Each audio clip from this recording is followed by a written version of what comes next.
Hello and welcome. In this video, we're going to take a look at the product and quotient rules. And judging by the name of these rules, you can kind of imagine what they're for. We're going to take two functions that we know are differentiable, like polynomials or exponential functions. And we're going to take those and we're going to multiply them together. And that makes it a little bit more challenging to compute the derivative of the result.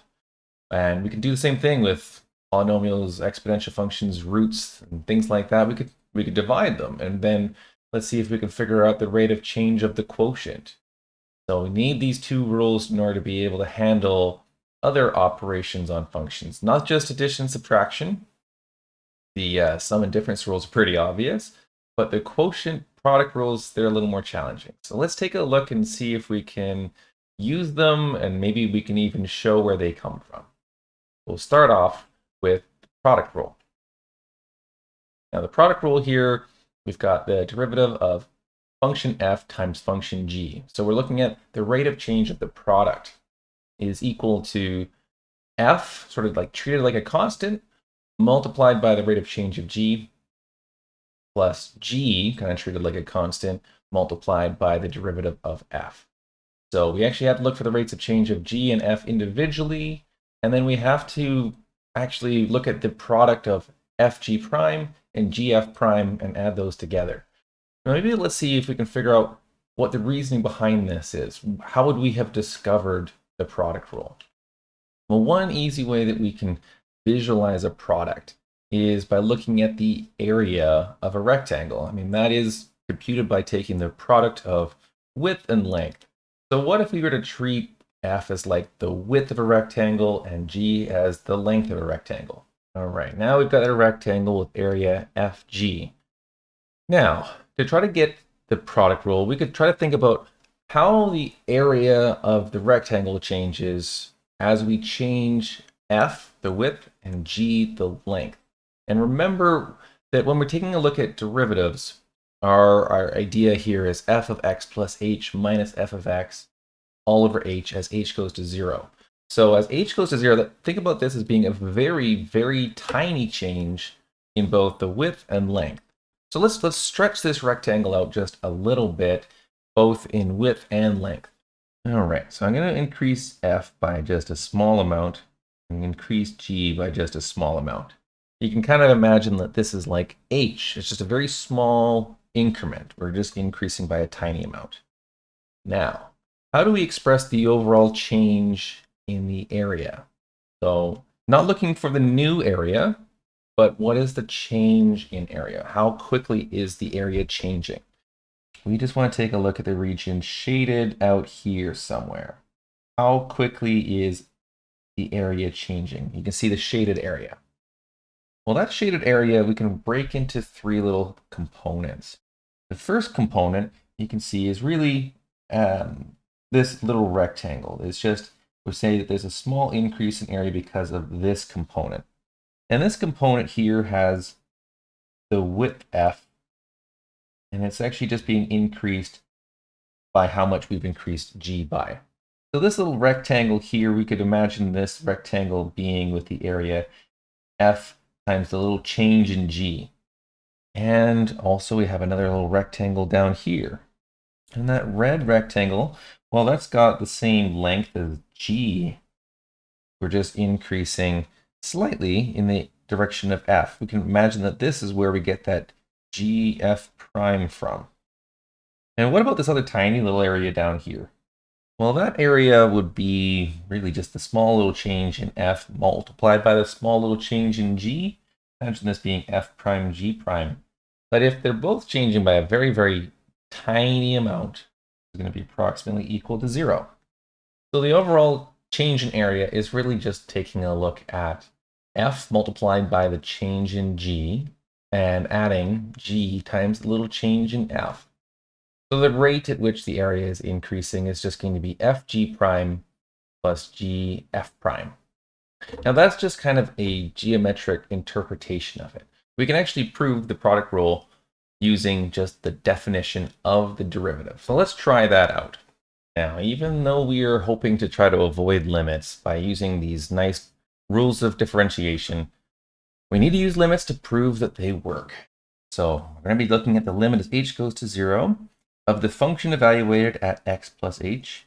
Our function is a product, though. So we have f of x plus h times g of x plus h. And we'll be subtracting f of x, g of x, the original function. Now, we can be a little bit creative here, especially since we actually kind of know what the result is because of this sort of geometric idea of where we came up with the product rule. Since we kind of know our objective, we can be a little bit tricky with the manipulation of algebra here. As long as we follow the rules of algebra, we can actually get to the product rule. But it's not exactly intuitive. This next step here is going to be enough to kind of confuse a lot of people because it doesn't seem like it's something that we would otherwise normally do.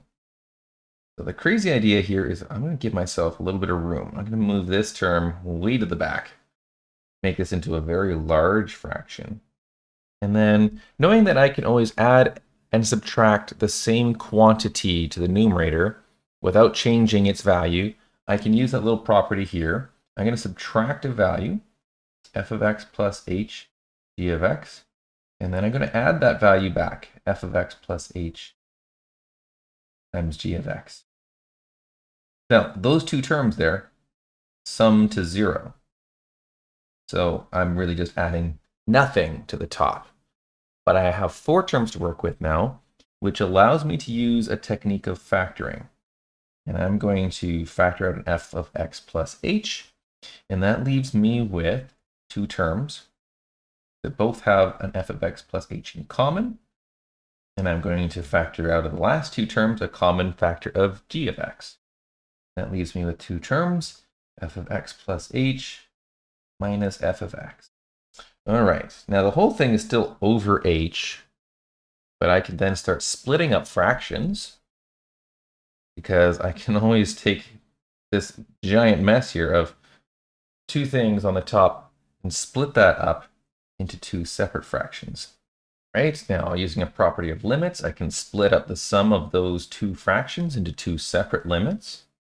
And then I can do a little bit of fun here by splitting up into some products. Well, you can see f of x plus h is multiplied. I will do a separate limit there. And then I can do a limit of the fraction.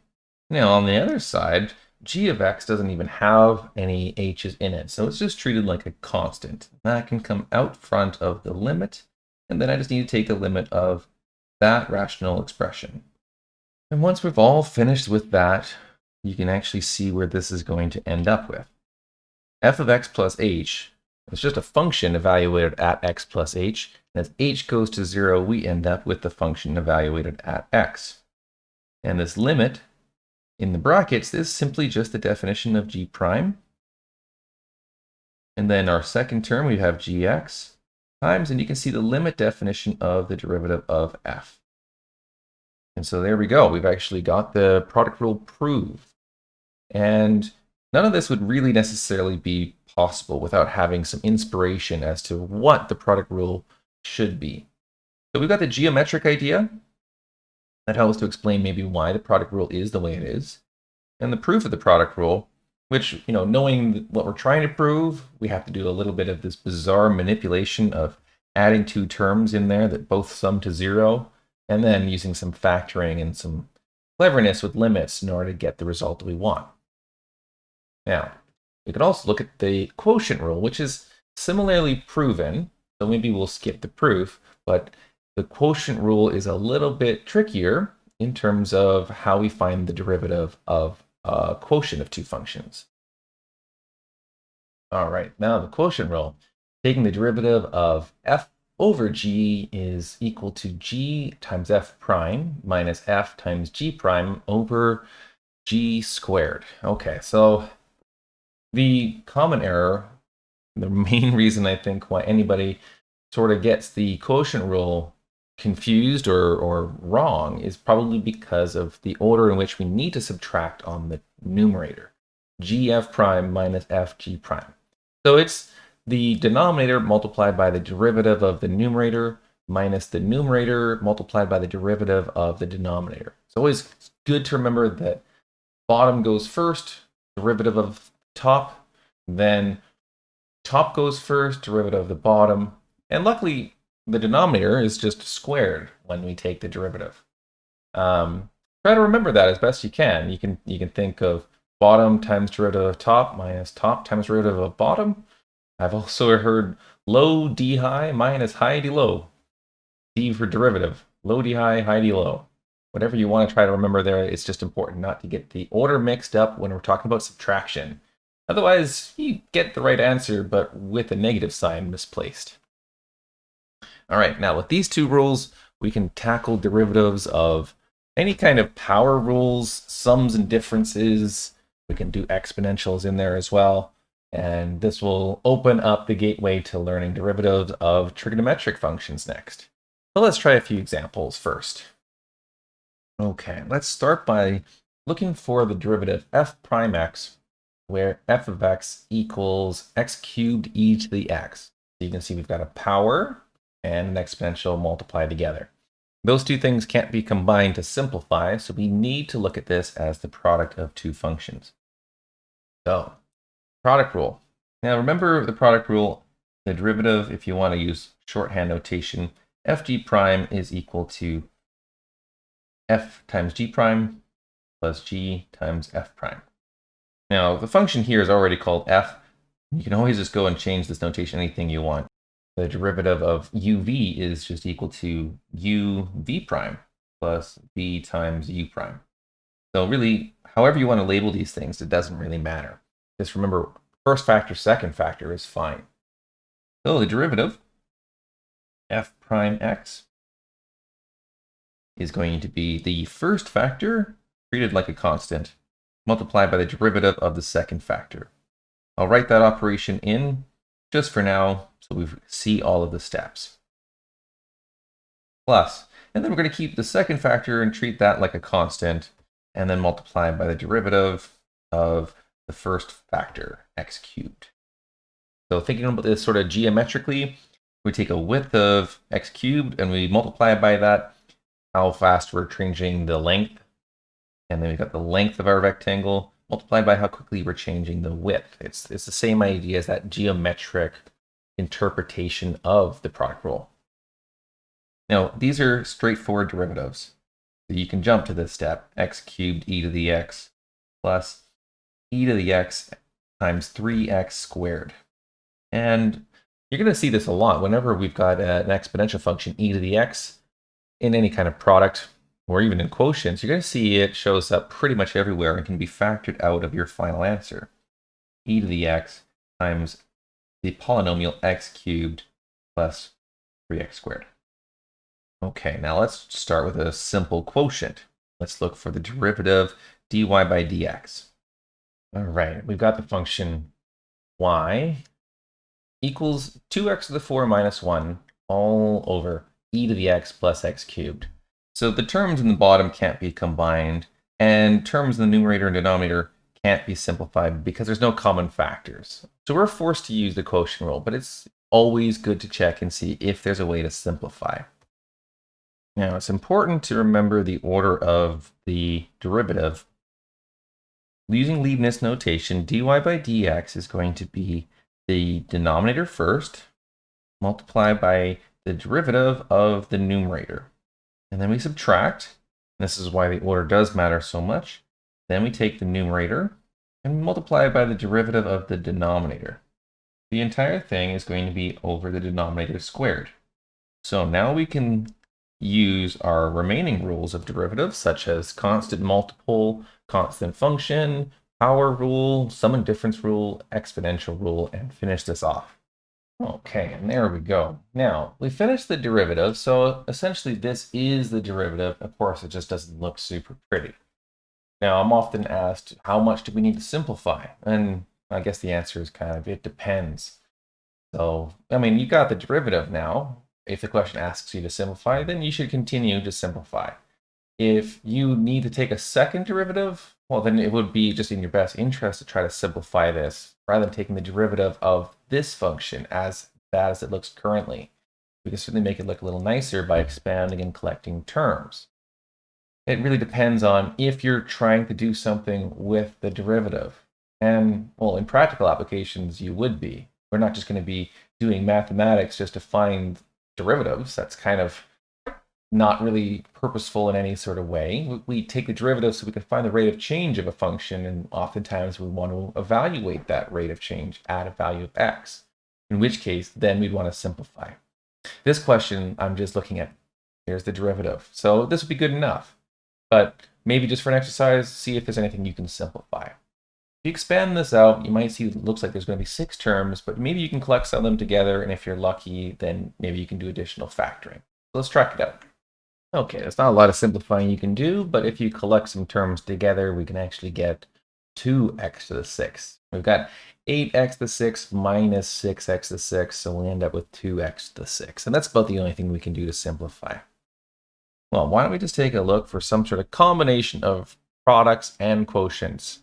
All right, here I've got a function s equals root t times 1 plus e to the t over t squared plus 5. And I've got this function in such a way that I can't simplify. And even if I expand the numerator, I'm still going to end up with a product of root t times e to the t that cannot be simplified. Really no way to avoid product and a quotient here. Now, you can choose which order you want to do this product and quotient, really, because I've got something of the form a times b over c. And if I write it that way, I should be looking at AB as being the numerator, and when I take a derivative of the numerator, I'll have to implement the product rule. But I could also write this as A times B over C, that's equivalent, and then I'd be looking at a product rule, and I would be using the quotient rule when I look for the derivative of the second factor. They're both equivalent, and you can try either way. As it is written currently, it looks like I should be using quotient rule as my first method, and then when I look for the derivative of the numerator, I'll apply the product rule. Okay, by the quotient rule, denominator times the derivative of the numerator minus numerator times derivative of the denominator all over the denominator squared. And notice that we're using d by dt here, since t is the variable and not x. And this operation here in blue is going to be where I have to implement the product rule, the derivative of the numerator. So I can evaluate the derivative over here of t squared plus 5, just using power and constant and sum rules. But over here, I'm going to need the product rule before I can even go further. Okay, now this becomes a mess quite quickly until we start finishing up all of the rules of differentiation. Now, I've finished up one. The derivative of t squared plus 5 is just 2t, but I still am working on this product rule. First factor, root t, times derivative of the second factor, 1 plus e to the t, plus second factor, 1 plus e to the t, times the derivative of the first factor, root t. I need 2 more derivatives, and here I'll have to remember that root t is actually a power rule. Just finding the derivative of t to the 1/2. And there we go. I've left the product rule as a result in blue. You can see inside the quotient rule, which is the overall result, you can see that the blue component is actually the product rule of the numerator. Root t times e to the t plus 1 plus e to the t times 1/2 t to the negative 1/2. And of course, that is just using the power rule on t to the 1/2. How much can you probably simplify this? Well, there might be a little bit you can do. This is technically the answer, but there's probably a little bit you can do to simplify, such as there is a nice common factor of root t, or actually t to the 1/2 in all of the terms, and we could probably factor that out. We'll see. This might be a job for a computer algebra system if you're feeling a little bit lazy at this point in time, just to see how bad this is when we try to simplify. We can expand and write all of the roots as powers of 1/2. We can factor the lowest power of t out of all of the terms, that's t to the minus 1/2. And we could factor a coefficient of 1/2 out of all of the terms, just so that we can get rid of fractions inside of fractions. And finally, expanding out all the square brackets, collecting terms, and then just to make this a little bit more readable, I've factored all the terms that have e to the t's in them. And this is just a lot of extra work. You're probably way more likely to make a mistake in algebra than you are to make a mistake in the derivative at this point in time. So you don't necessarily have to take it this far, but you can kind of see how this could be simplified. And this is going to be a useful strategy later, factoring out t to the negative 1/2 to sort of make sure that we don't end up with a bunch of roots everywhere in the numerator and we don't have negative powers. That is going to be handy for several applications later on when we're taking a look at functions involving radicals. All right, now that's obviously gone from easier difficulty to just a much more difficult kind of example. It's worthwhile to do tons of practice with quotient and product rules. I'll leave it at that. At least gives us kind of a couple very useful rules. We can do sums, differences, products, and quotients now. And that feels like it should be enough, but we haven't even touched all of the other major functions beyond polynomials, radicals, and exponentials. Our next task is to take a look at trigonometric functions. And that's where some of the quotient rules are actually going to be quite useful, because actually we can turn our trigonometric ratios into sines and cosines, and sometimes they form quotients. So we'll see that again later. Thanks for watching, and I'll see you in the next video.